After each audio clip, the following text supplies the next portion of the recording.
As I can, as I know everyone's I'd like to thank you for inviting me. I'm going to talk about autoantibodies in lung cancer, but autoantibodies in relation to cancer have been given not a great deal of airtime. That's partly because the chap who sort of made the discovery in relation to this did such a good job on patents that nobody else really looks at autoantibodies in cancer. But they do have an important role to play. The first test that has been launched is the lung cancer test. Before we launch any tests, and we have a number of autoantibody tests for other solid cancers coming up, we get together a clinical group. You may know some of these people. It tends to be US focused because that's where we tend to launch these products. We've published a lot of papers around the research and the validation that we've done on the lung cancer. We've got more to come, and we presented numerous times at all of the big meetings in order to get key opinion leader support. So how does it detect early stage disease? Well, you all know this, but I mean, basically we naturally produce proteins as byproducts of cell division, antigens, PSA being one, which you all know.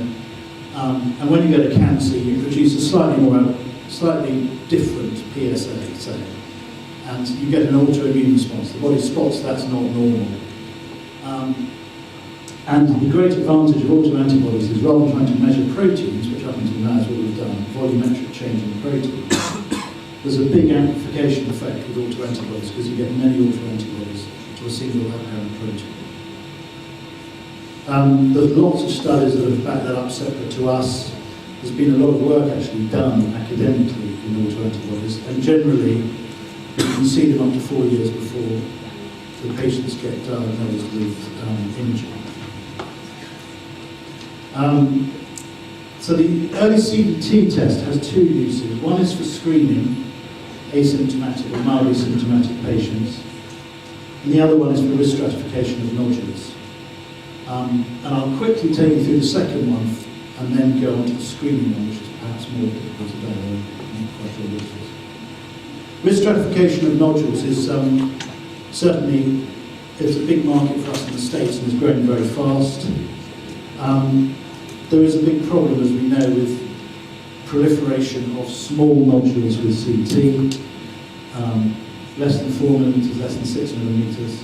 Current guidelines aren't really effective because by the time you do the Fleischmann scan or whatever, the 1 in 300 is the true cancer. The patient probably doesn't get to the second scan anymore. Most of them are benign, as we've said, and it allows us to risk stratify. We had our data audited for the commercial test independently by Pierre Massinoff from Vanderbilt, and the conclusion of that audit on the first 500 commercial patients was that if you were positive on the test, you could increase the perceived risk of the nodule by threefold. So basically, the risk of nodules was just done by imaging before. Now it's going to be done with the addition of demographic data from Canada, which was very compelling from the Trans-Canada study. And those are propensity markers, those are propensity assessments of risk. And then on top of propensity, you can then have a dynamic risk, which is basically a biomarker, which is a multiplication of that risk, which leads you to being able to really risk stratify nodules and pick out the ones that should have more aggressive follow-up. The data he produced at the last World Lung Cancer Conference showed pretty similar sensitivity and specificity that we showed throughout for this first test. There is an improved version of the test which I'm just about to tell you about, but that's it. The positive predictive value is pretty good, and there's the multiplication factor. The weakness in this obviously is the less than 8 millimeters. When you've only got one cancer in 300, you need a very, very large cohort in order to get to any powered result. And there's a study going on now with GE and us in order to do that. However, it is significant, especially in the area that we're talking about, which is the 8 to 14 millimeter nodules, where whatever the perceived risk, and this black line in fact is demographic risk, along with nodule assessment risk, you can then multiply it by a factor of, this is a factor of 2.5 on this data set. And you suddenly start to get to a positive predictive value, which is significant enough to tempt people to intervene. And there was one pulmonologist who shared his data with us, who adopted this very early on. In fact, he presented this data at ASCO in 2012. And he just uses the test for indeterminate nodules. So when he can't decide what to do, and he's very concerned, he orders the test to make the decision for him. And what was interesting about it was the sensitivity of the test, which we've specifically set at a low sensitivity because we have a very high specificity, because the test was originally designed to be a screening test, and for that you need high specificity. But it performed exactly as we'd expect.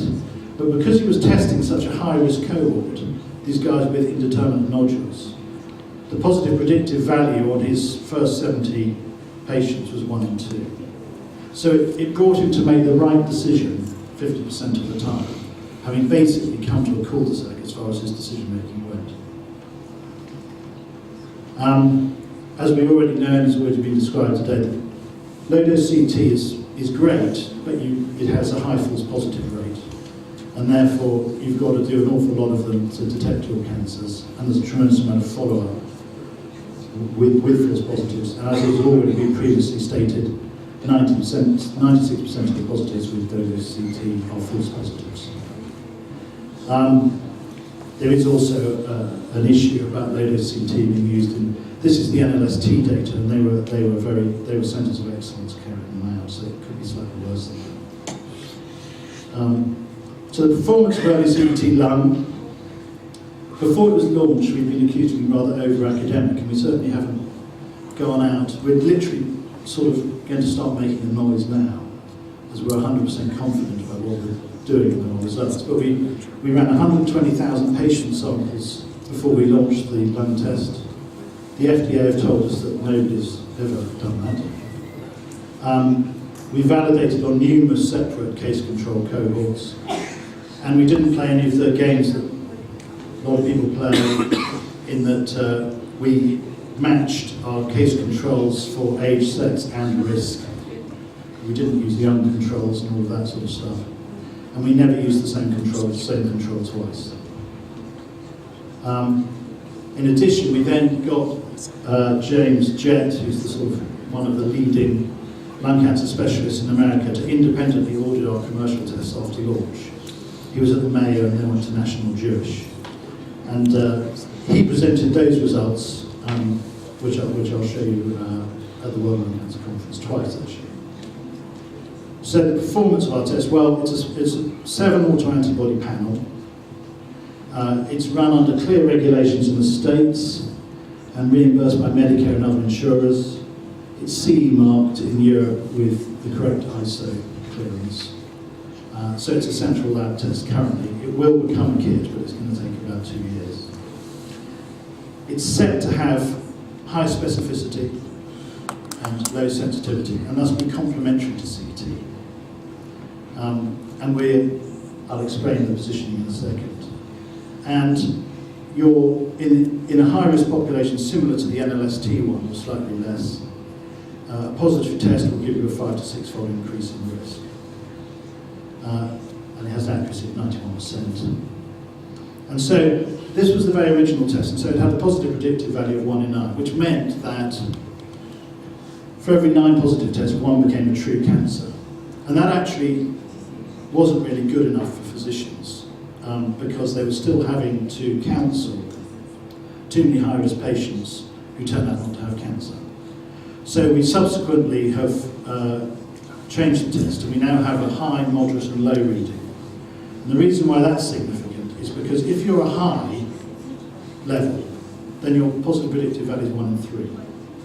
So for every 3 positives, 1 of them is a true cancer. And 50% of the cancers we're detecting are high. These guys get everything. They are super high risk. They get 3 months CT screening and every other test possible reimbursed. For the moderate level group, depending on their insurer, they do get a CT, but they may not get follow-up CTs. but there's a whole program to get them into cessation. And basically, what we have found is that by people just taking the test, they're encouraged in every possible way as part of taking the test to go into cessation programs.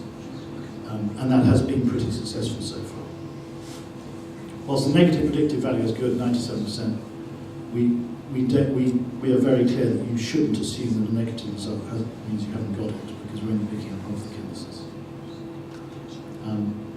Either way you're looking at the positive predictive value compared to the NLST results with CT is very favourable.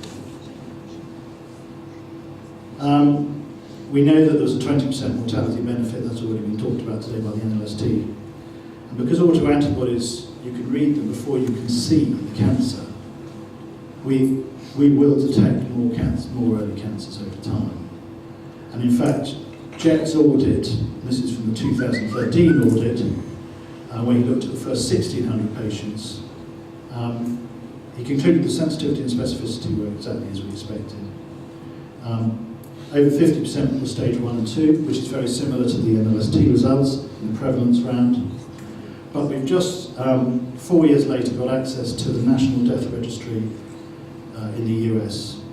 And we're expecting those results to show that we would have identified patients, over 70% of them, back 4 years ago, which means that we had a lead time before they could be diagnosed with CT or present symptomatically, which backs up the concept that we will detect earlier.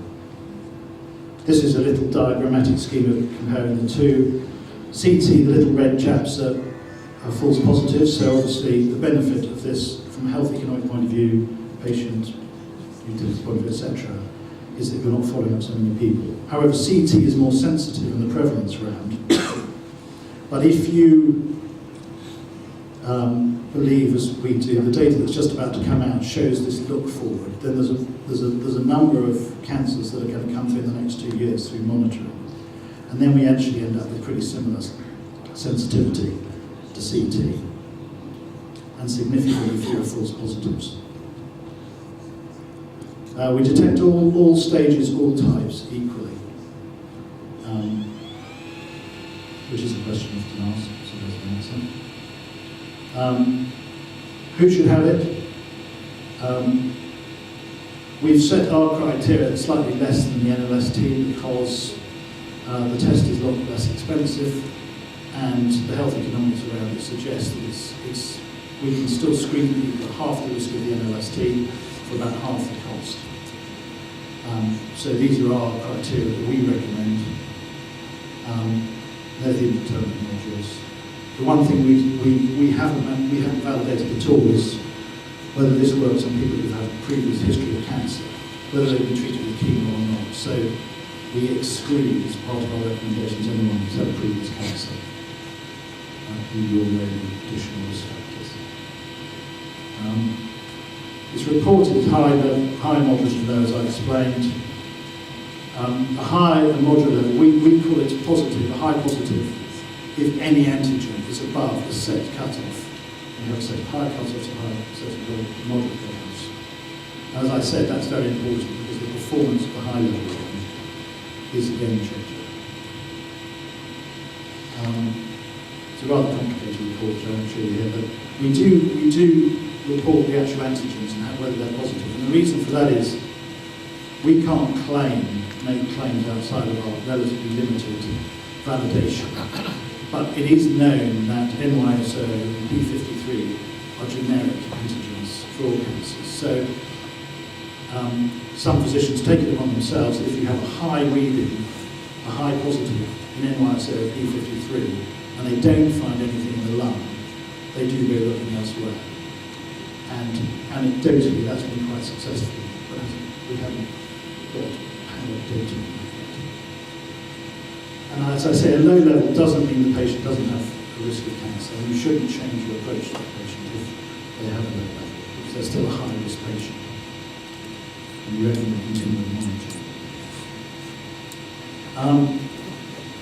Through the clinical advisory group we saw right at the beginning, they came up with a sort of revised cut of the Fleischner guidelines, which basically is more a beat CT scan, depending if you're a high or a moderate, over a period of 2 years, and then you have a repeat autoantibody test. to see if your autoantibodies have dropped off. If they haven't, then you stay in the program. We have a number of education materials which hopefully explain this relatively well for doctors and patients, and fact sheets which take you through it all. We also have on the website a risk calculator, which is quite useful in assessing the actual genuine risk of your patients, which takes into account things like demographics, smoking history, and all of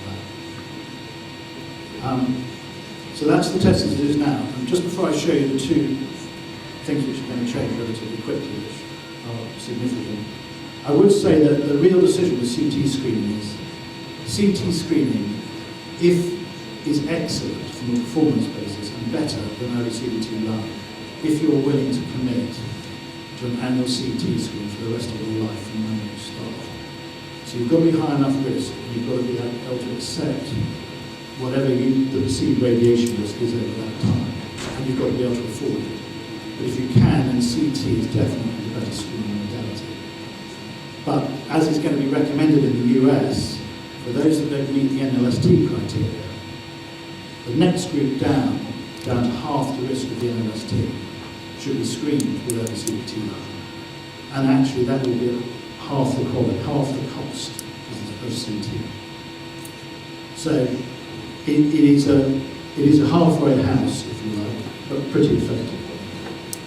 Now, we have 3 clinical trials, prospective clinical trials going on there. The most important one is the NHS trial in Scotland. That's 10,000 patients. I've actually just received an email today that said they're fully recruited now.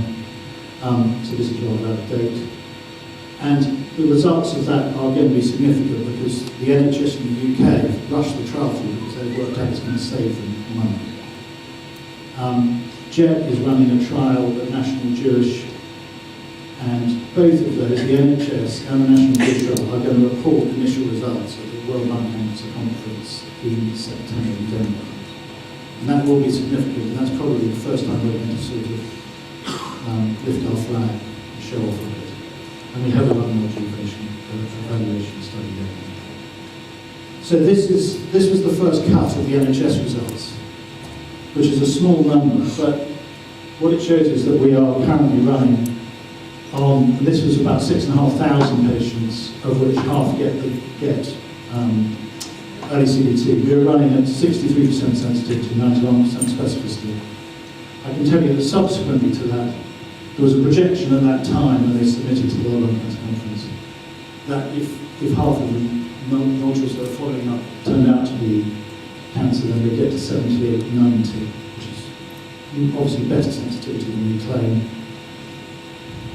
The results now would suggest that's going to be accurate. And then finally, I'm just going to show you this very quickly. We have a new technique for running the test, which means that we can double the performance of the test. And the way we do that is, the black line you see is today's cut-off. And the little orange, you probably can't see actually orange, but there's a mixture of true positives and false positives above it. By introducing a second cut-off, we can eliminate more false positives, and therefore add more antigens to the panel. And the result of that has been that we can get to, on a trial set of 9 to 31, so 31% sensitive, not 41. And that's the reason because the cohorts are old, so the sensitivity will drop. We can get to 50, 99. So practically no false positives and 50% sensitivity. And in the next 2 weeks, we will have finished the final validation.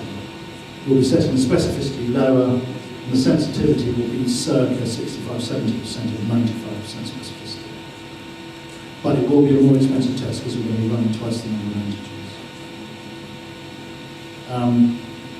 But its performance is much better. And then the final thing I was going to show you is, for a long time we thought this wasn't going to be possible. We thought it was a 40-year prospective study. However, we have managed to find a way of validating this now. It will be incredibly accurate, and it is personalised medicine. And the way we do it is this. This is what we measure, titrations for different antigens, then increasing concentrations along the bottom, and you get a titration. I'm showing you this for another reason, but that is just the test. And what we've noticed over the years is that these are incredibly variable between individuals, but they're totally reproducible. And in fact, in this particular case, we bought these samples from commercial suppliers. We bought 1,000, and they were labelled as different people, different staging, different packages, but we just looked at it and said that's the same patient. Same thing happened here. So we went back to the supplier and said, you've sold us the same patient twice. They went back and checked, and sure enough, they had. With Oxford just about to publish the results on the 2,500 normal population. The results of that show that you could take 2 vials in a room like today, in fact up to 1,000 people, hold one lot, mix all the other lot up, and you will be able to match them 1 for 1 in a normal population. So what that means is that if you become your own control, you take your own fingerprint when it's healthy, then this is a patient in 1999, cancer patient 10 years apart. The profiles are identical. The scale just on the left here is slightly more continuous, but they are identical, except that c-MYC at some time during that 10-year period jumped 40%. This patient was diagnosed with terminal cancer the following month. If we'd been taking this person's blood on, let's say, an annual basis, you'd have seen the jump long before you've ever seen anything on CT. And you'd have known that something was happening. Now, obviously, the problem is normally would be that you'd have to take normal population, somebody age 30, follow a great big population through to they will die, and then say it works. There is, however, one very large sample set, which actually happens to be in the UK, 48,000 people collected for ovarian cancer. A sufficient number of those got lung cancer, and they took blood every year for 10 years. So we will be able to retrospectively validate this hypothesis on that lung cancer set. So then the third, if you like, generation of tests will be these personalised medicine tests. And that's it.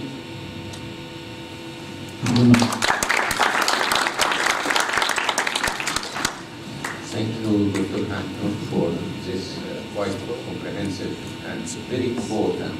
I think you went for the future medicine, and we are very impressed with this data.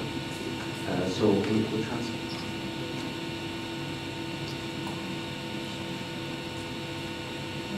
Thank you for this presentation. I really enjoyed looking at the results. Can I just ask you to explain to us again how doing the serial early CBT test improves the chances of understanding where we're going and where we stand? If a patient does the test once, there's a certain amount of information that you get, and then you told us that if the test is repeated, then there's another set of information. So can you please elaborate on this? Yeah, so what the serial sample set will show is that each individual's fingerprint over the years is identical. It's amazingly reproducible. I mean, one of the great things about autoantibodies is they're extraordinarily tough. You know, we've shipped them around the world 10 times and nothing changes. And the assay is very, very reliable. So that all you do is you keep testing those people, and as soon as the statistical relationship between those antigens, any of them changes, then you know, it's difficult to say, I mean 99% that person has a cancer growth. Because what we're doing is, what the background count shows is that we're dealing with pre-cancer, which I think we all know every day, apparent division. But the way we do that is a reflection of our genetics, which is why we all have a different fingerprint, different profile. And when you get a jump in the autoantibody, it's because the immune system isn't coping in its normal fashion. And that is in one antigen or two antigens, and actually traces back to your genetic profile. Which is why it's a completely separate thing. We're doing an awful lot in the therapeutic area, because autoantibodies will be complementary to genetics. So this is basically what I need to explain to the high-risk smoker for whom I'm recommending a test. And I really need to put a lot of emphasis on the repetition of a test, so that in order to get the best benefit from it, really. Well, that's the future generation test. The current test, you're right, though. I mean, you don't need to CT annually. We recommend that you have the test biannually, because the only cancer that's going to appear, because we have 2-year look forward, is a very aggressive cancer. And the likelihood is that's not going to be treatable successfully anyway. I mean, some people go for annual because they feel more comfy about it, and it's not a very expensive test, but we recommend biannually. But you have to realise that, just like CT screening, where everyone's committing to an annual CT screen, for the percentage that are positive, which we would expect of a cohort of 100, say, you would follow up 7 to 8 people. They will have to have 6 monthly CT scans over that 2-year period as they're monitored. So there is a cost implication.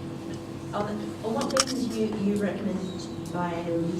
The timing in between the repetition of tests is usually related to the doubling time of a tumour, chance that it's going to grow into a clinically detectable. So when you have your repeat, that's correct, but when you have your repeat test and you're still positive, then you carry on in the intensive CT screening, because it means that you still can't see it, but it's coming. So if that, we're before measurable doubling times. And this was the conclusion of the clinical advisory group, the lot that I showed you, given all of the data that we've got, that was the most sensible thing to do. And if we go forward in the States with a sub-screening group, that will be the clinical pathway that's proposed, as far as I know today, anyway. Thank you very much. Any more questions? Coffee. Thank you. Okay, we will go now to the coffee break. It will be 15 minutes. Please take the time. Thank you.